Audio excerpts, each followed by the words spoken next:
Welcome to the A16z podcast. I'm Michael Copeland. Technology companies are running hard at almost every part of the traditional banking business, from raising funds to moving money from one person to another. And, as you would expect, that has meant change, both in terms of the banking services that are available to all of us and the pricing of those services.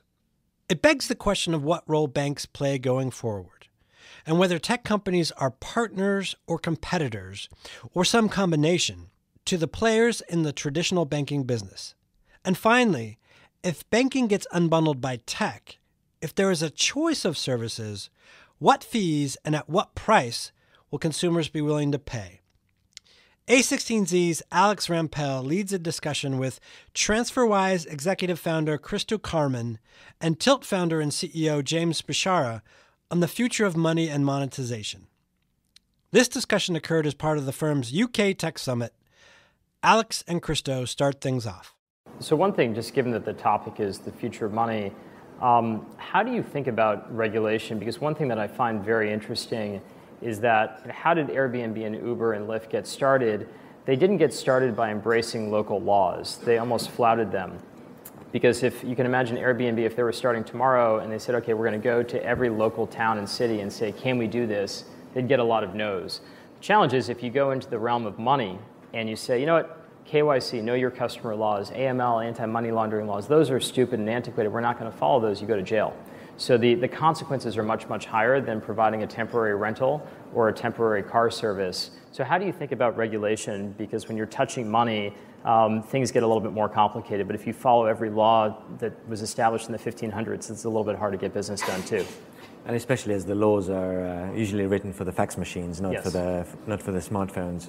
So people have told me that I was stupid because I chose the other way. I spent about 9 months before showing the product to anyone, going through the FCA or then FSA regulation process and licensing.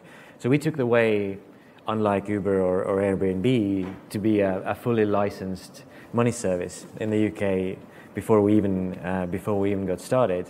And now we have a big team, not just doing everything that the banks do for adhering to AML and KYC rules, but we have another team who gets us licenses in every single country that we operate. So recently we got licensed in Japan, we're in Hong Kong, we're licensed in Australia, in the US, etc., etc. Yeah, I think with us, in contrast to Airbnb or Uber, we actually can work within the system. I don't think, in many cities, in many markets, Airbnb or Uber just would not be able to work. There was no system to work within. So they really had, their only option was to go outside the system. When it comes to money and money transmission or processing, and man, there's a lot to the system, and there's a lot of paperwork. But I think we also similarly chose the approach of just get really good at paperwork and work within the system. Yeah, and just to add to that regulation question a little bit. So I honestly believe that regulation is not bad if you look into this. We're dealing with money, so there should be consumer protection, and we all want to catch the bad guys. So in the essence, I think regulation makes sense, and I don't feel bad about some particular regulations or the way that they're written, but the idea is good. Yeah.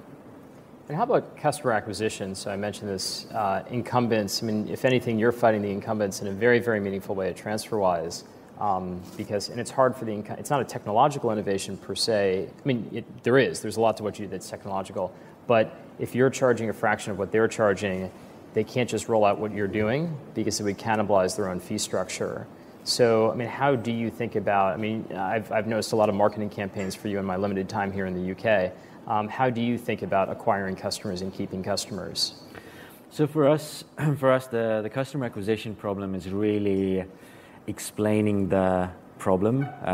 We were talking earlier about pricing models in different parts of finance, and what I believe is it's not that the banks are bad. Banks have a very hard time across the board, across different product lines. But it's just this pricing model that has evolved where we decide not to show the real price of a service, and then we hide it either into the interchange or into the exchange rate, and then the consumer doesn't really have a choice. And they don't know how much they get charged by making payments or moving money around. And that's what we believe is wrong. And when you ask the customer acquisition question, we find that once people understand that, once they understand how they pay for the service, and once they realize that they have a choice, it becomes very easy. So these kind of quirky stunts that we do, these are really just a nice way how to explain what the problem is. Yeah, I think when it comes to money, one of the biggest benefits of having such a high barrier to entry and all the paperwork that we just referenced, one of the biggest benefits is, as a young developer, none of my friends as developers were doing anything with money, because it's just really hard to do from your bedroom, working on something nights and weekends. And so when you take on and when you bite the bullet and get really good at that paperwork, and you introduce an app, and when I say it's the easiest way to collect money from a group, so for your a Christmas dinner, a Christmas party, for a group gift, for renting an Airbnb with 8 friends, to fundraising for a community cause with 150 people, it really is the easiest way to do it. And we just launched in the UK 3 months ago, so you can download the app and see what I mean. The UI UX, it garners a really strong word of mouth. A really, really strong word of mouth. We're the fastest growing app on college campuses in the US. And I think it's because dealing with money, there are not many great, well-designed apps when it comes to money and payments. So it becomes a big benefit for the user acquisition channel. Yeah. So one of the things that's nice about this particular panel is that nobody here is, neither one of you is trying to be the next bank and kill the current banks. So in many cases, or in all cases, it means that we need to work with banks. I found this with a firm where it was very hard to even open a bank account when they asked us what our business was, and we said we're going to loan money, and nobody would even take a deposit from us, a multi-million-dollar deposit of our first venture capital check. So what would you like to see banks do differently? If anything, because obviously you compete with banks a little bit at TransferWise, but also people have deposits at their bank account that they use to then transfer money using you. So there's a lot of stuff where you have to participate within the financial system as well. What would you like banks to do differently or change? That is a very good question. Yesterday I was in Finland at a huge tech conference, 15,000 people, and I didn't even so people realize that banking needs to evolve, like you were explaining with the slides how different verticals are being challenged by different lenders and payment companies and so on. The question was, how quickly is it going to happen? So is it something that's going to happen in the next 5 years, or do we have 15 years, or do we have 20 years to go? And I don't know the answer, but what I see from, say, Uber, things seem to happen faster than we think. And then the next question is, what should the banks do? And I think the smartest banks, and we work with banks all over the world. In every country where we have banking partners and infrastructure. So it's about 52 bankers that we pay fees to, and in total that's multiple millions a year. And we find that some banks accept and acknowledge that the world is going to change, and they get on with it by looking, what their role is going to be in that changed world. So going that far, and don't want to kind of blow my own horn, but there are a couple of small banks who have decided that it's better for them to recommend TransferWise to their customers than offer them the international payment product of their own, the SWIFT payment, that they can't really support to every single country around the world because they don't know how the Japanese payment system works, and they can't guarantee when the money is going to hit the accounts and what the fees are going to be taken on the other side. So we do see that there are banks who think very hard about what their role is going to be and how they need to evolve to catch up with what you were just describing. Yeah, to the banks out there in the audience, I would second what Kristo's saying. Recommend Tilt to every one of your customers. That'd be great. But I think more poignantly, I'll tell you a story. A company in the U.S. that has a massive asset. It's not their focus, but they have this massive asset of this infrastructure. Their focus is selling books. Their focus is e-commerce. The company's Amazon, and in 2005 started to make use of this inventory, this asset that they had in infrastructure. And that became AWS, and now it's something that we, along with a gazillion other sites, use as an infrastructure. And I think that banks could use that story internally in recognition of, we have no interest of doing anything in banking. From the licenses that banks already have to the safety, security that they provide, I think the opportunity that a bank can provide for the world, the first to really take me up on it, James@Tilt is my email, is to be the AWS of money, be that infrastructure that allows for sites and services like Tilt or TransferWise to be built upon. That way, we were talking about it last, behind the stage, that trying to solve the UI UX of an application is really hard. Trying to solve the payments backend is really, really hard. And banks that have tried to get into kind of the UI UX, I don't think they'll be able to compete with 50 really dedicated designers, developers that are just focusing on the user experience, the user interface. And those 50 people will not be able to compete with banks that have security, safety at their core. So I'd say that would be a really big opportunity for them. Yeah, it's interesting. It's almost saying an API for banking. Right. And part of the problem, like at least in the U.S., there's been one new bank charter granted in the last 5.5 years, and it was an Amish bank. No exaggeration. So they actually had a drive-through for a horse and buggy, which is kind of funny because that's Wells Fargo's mascot. But one of the other things that we were talking about backstage was just where credit cards go. So obviously credit cards are very important for you because that's how people crowdfund campaigns. Right. If people didn't have credit cards, that would be more problematic. But also credit card fees are very high. So I was mentioning Target, big retailer in the US, has about a 1.5% net margin, so net income over revenue. If interchange went away, they would double their profit. So it's not a surprise that they're always suing my former employer, Visa, because they want those fees to go down. But credit cards have become so pervasive. There are billions of them around the planet right now. Visa, MasterCard have become an international duopoly.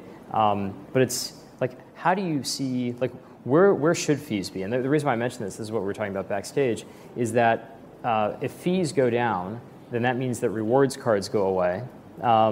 And in many cases, that just means a giant transfer of wealth from a bank to a merchant without going to a consumer. It's one of these issues of concentrated benefit and diffuse harm.